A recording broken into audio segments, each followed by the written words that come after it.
నవగ్రహాల్లో శనిదోషం ఎక్కువ అపకారం కలిగిస్తుంది. మరి శనిదోషం నుండి బయటపడడానికి ఈ మంత్రాన్ని 108 సార్లు పారాయణ చేశానండి ఈ వీడియోలో. మీరందరూ కూడా దీంతో పాటు పఠించండి, లేదా విన్నా కూడా తప్పకుండా మంచి ఫలితాలు ఉంటాయి. నీలాంజన సమాభాసం రవిపుత్రం యమాగ్రజం ఛాయా మార్తాండ సంభూతం తం నమామి శనైశ్చరం. నీలాంజన సమాభాసం రవిపుత్రం యమాగ్రజం ఛాయా మార్తాండ సంభూతం తం నమామి శనైశ్చరం. నీలాంజన సమాభాసం రవిపుత్రం యమాగ్రజం ఛాయా మార్తాండ సంభూతం తం నమామి శనైశ్చరం. నీలాంజన సమాభాసం రవిపుత్రం యమాగ్రజం ఛాయా మార్తాండ సంభూతం తం నమామి శనైశ్చరం. నీలాంజన సమాభాసం రవిపుత్రం యమాగ్రజం ఛాయా మార్తాండ సంభూతం తం నమామి శనైశ్చరం. నీలాంజన సమాభాసం రవిపుత్రం యమాగ్రజం ఛాయా మార్తాండ సంభూతం తం నమామి శనైశ్చరం. నీలాంజన సమాభాసం రవిపుత్రం యమాగ్రజం ఛాయా మార్తాండ సంభూతం తం నమామి శనైశ్చరం. నీలాంజన సమాభాసం రవిపుత్రం యమాగ్రజం ఛాయా మార్తాండ సంభూతం తం నమామి శనైశ్చరం. నీలాంజన సమాభాసం రవిపుత్రం యమాగ్రజం ఛాయా మార్తాండ సంభూతం తం నమామి శనైశ్చరం. నీలాంజన సమాభాసం రవిపుత్రం యమాగ్రజం ఛాయా మార్తాండ సంభూతం తం నమామి శనైశ్చరం.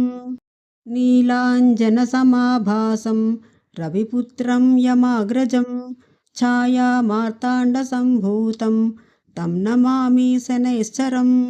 నీలాంజన సమాభాసం రవిపుత్రం యమాగ్రజం ఛాయా మార్తాండ సంభూతం తం నమామి శనైశ్చరం.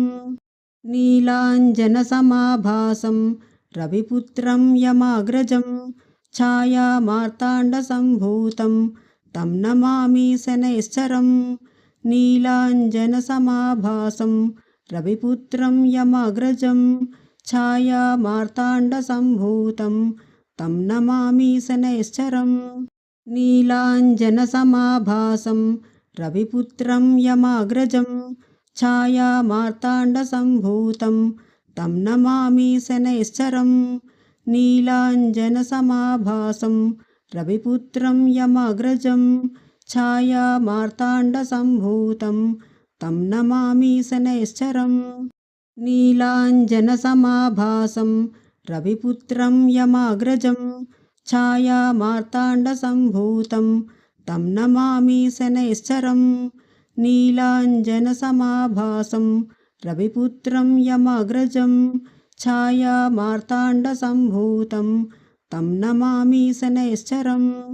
నీలాంజన సమాభాసం రవిపుత్రం యమాగ్రజం ఛాయా మార్తాండ సంభూతం తం నమామి శనైశ్చరం. నీలాంజన సమాభాసం రవిపుత్రం యమాగ్రజం ఛాయా మార్తాండ సంభూతం తం నమామి శనైశ్చరం. నీలాంజన సమాభాసం రవిపుత్రం యమాగ్రజం ఛాయా మార్తాండ సంభూతం తం నమామి శనైశ్చరం. నీలాంజన సమాభాసం రవిపుత్రం యమాగ్రజం ఛాయా మార్తాండ సంభూతం తం నమామి శనైశ్చరం. నీలాంజన సమాభాసం రవిపుత్రం యమాగ్రజం ఛాయా మార్తాండ సంభూతం తం నమామి శనైశ్చరం. నీలాంజన సమాభాసం రవిపుత్రం యమాగ్రజం ఛాయా మార్తాండ సంభూతం తం నమామి శనైశ్చరం. నీలాంజన సమాభాసం రవిపుత్రం యమాగ్రజం ఛాయా మార్తాండ సంభూతం తం నమామి శనైశ్చరం. నీలాంజనసమాభాసం రవిపుత్రం యమగ్రజం ఛాయామార్తాండసంభూతం తం నమామి శనైశ్చరం. నీలాంజనసమాభాసం రవిపుత్రం యమగ్రజం ఛాయామార్తాండసంభూతం తం నమామి శనైశ్చరం. నీలాంజనసమాభాసం రవిపుత్రం యమగ్రజం ఛాయామార్తాండసంభూతం తం నమామి శనైశ్చరం. నీలాంజనసమాభాసం రవిపుత్రం యమగ్రజం ఛాయామార్తాండసంభూతం తం నమామి శనైశ్చరం. నీలాంజనసమాభాసం రవిపుత్రం యమగ్రజం ఛాయామార్తాండసంభూతం తం నమామి శనైశ్చరం. నీలాంజనసమాభాసం రవిపుత్రం యమగ్రజం ఛాయామార్తాండసంభూతం తం నమామి శనైశ్చరం. నీలాంజనసమాభాసం రవిపుత్రం యమగ్రజం ఛాయామార్తాండసంభూతం తం నమామి శనైశ్చరం. నీలాంజనసమాభాసం రవిపుత్రం యమగ్రజం ఛాయామార్తాండసంభూతం తం నమామి శనైశ్చరం. నీలాంజనసమాభాసం రవిపుత్రం యమగ్రజం ఛాయామార్తాండసంభూతం తం నమామి శనైశ్చరం. నీలాంజనసమాభాసం రవిపుత్రం యమగ్రజం ఛాయామార్తాండసంభూతం తం నమామి శనైశ్చరం.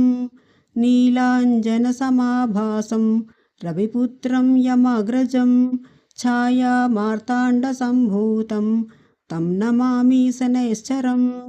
నీలాంజనసమాభాసం రవిపుత్రం యమగ్రజం ఛాయామార్తాండసంభూతం తం నమామి శనైశ్చరం. నీలాంజనసమాభాసం రవిపుత్రం యమగ్రజం ఛాయామార్తాండసంభూతం తం నమామి శనైశ్చరం.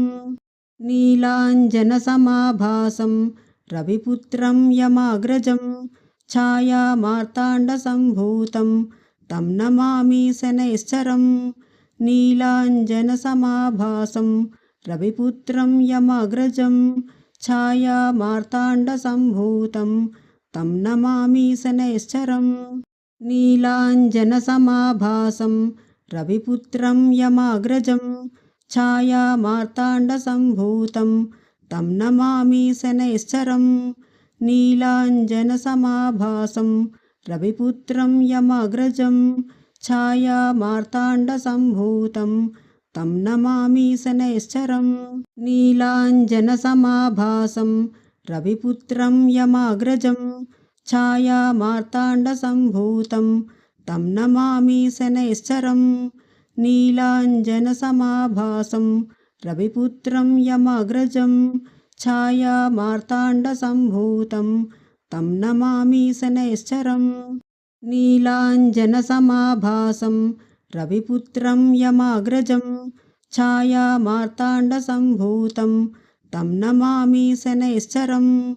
నీలాంజనసమాభాసం రవిపుత్రం యమగ్రజం ఛాయామార్తాండసంభూతం తం నమామి శనైశ్చరం. నీలాంజనసమాభాసం రవిపుత్రం యమగ్రజం ఛాయామార్తాండసంభూతం తం నమామి శనైశ్చరం. నీలాంజనసమాభాసం రవిపుత్రం యమగ్రజం ఛాయామార్తాండసంభూతం తం నమామి శనైశ్చరం.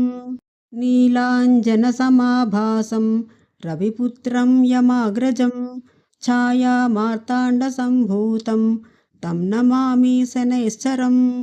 నీలాంజనసమాభాసం రవిపుత్రం యమగ్రజం ఛాయామార్తాండసంభూతం తం నమామి శనైశ్చరం. నీలాంజనసమాభాసం రవిపుత్రం యమగ్రజం ఛాయామార్తాండసంభూతం తం నమామి శనైశ్చరం. నీలాంజనసమాభాసం రవిపుత్రం యమగ్రజం ఛాయామార్తాండసంభూతం तं नमामि शनैश्चरम्। नीलाञ्जनसमाभासं रविपुत्रं यमाग्रजं छायामार्ताण्डसम्भूतं तं नमामि शनैश्चरम्। नीलाञ्जनसमाभासं रविपुत्रं यमाग्रजं छायामार्ताण्डसम्भूतं तं नमामि शनैश्चरम्। नीलाञ्जनसमाभासं रविपुत्रं यमाग्रजं छायामार्ताण्डसम्भूतं तं नमामि शनैश्चरम्।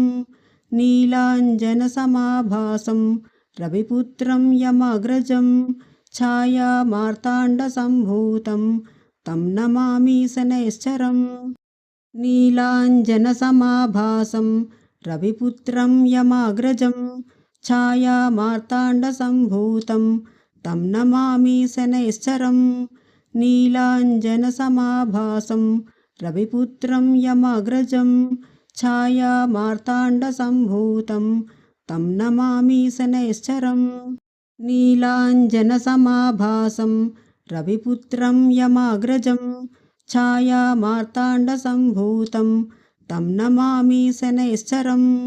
नीलाञ्जनसमाभासं रविपुत्रं यमाग्रजं छायामार्ताण्डसम्भूतं तं नमामि शनैश्चरम्। नीलाञ्जनसमाभासं रविपुत्रं यमाग्रजं छायामार्ताण्डसम्भूतं तं नमामि शनैश्चरम्। नीलाञ्जनसमाभासं रविपुत्रं यमाग्रजं छायामार्ताण्डसम्भूतं तं नमामि शनैश्चरम्। नीलाञ्जनसमाभासं रविपुत्रं यमाग्रजं छायामार्ताण्डसम्भूतं तं नमामि शनैश्चरम्। नीलाञ्जनसमाभासं रविपुत्रं यमाग्रजं छायामार्ताण्डसम्भूतं तं नमामि शनैश्चरम्। नीलाञ्जनसमाभासं रविपुत्रं यमाग्रजं छायामार्ताण्डसम्भूतं तं नमामि शनैश्चरम्। नीलाञ्जनसमाभासं रविपुत्रं यमाग्रजं छायामार्ताण्डसम्भूतं तं नमामि शनैश्चरम्। नीलाञ्जनसमाभासं रविपुत्रं यमाग्रजं छायामार्ताण्डसम्भूतं तं नमामि शनैश्चरम्। नीलाञ्जनसमाभासं रविपुत्रं यमाग्रजं छायामार्ताण्डसम्भूतं तं नमामि शनैश्चरम्। नीलाञ्जनसमाभासं रविपुत्रं यमाग्रजं छायामार्ताण्डसम्भूतं तं नमामि शनैश्चरम्। नीलाञ्जनसमाभासं रविपुत्रं यमाग्रजं छायामार्ताण्डसम्भूतं तं नमामि शनैश्चरम्। नीलाञ्जनसमाभासं रविपुत्रं यमाग्रजं छायामार्ताण्डसम्भूतं तं नमामि शनैश्चरम्। नीलाञ्जनसमाभासं रविपुत्रं यमाग्रजं छायामार्ताण्डसम्भूतं तं नमामि शनैश्चरम्। नीलाञ्जनसमाभासं रविपुत्रं यमाग्रजं छायामार्ताण्डसम्भूतं तं नमामि शनैश्चरम्। नीलाञ्जनसमाभासं रविपुत्रं यमाग्रजं छायामार्ताण्डसम्भूतं तं नमामि शनैश्चरम्। नीलाञ्जनसमाभासं रविपुत्रं यमाग्रजं छायामार्ताण्डसम्भूतं तं नमामि शनैश्चरम्।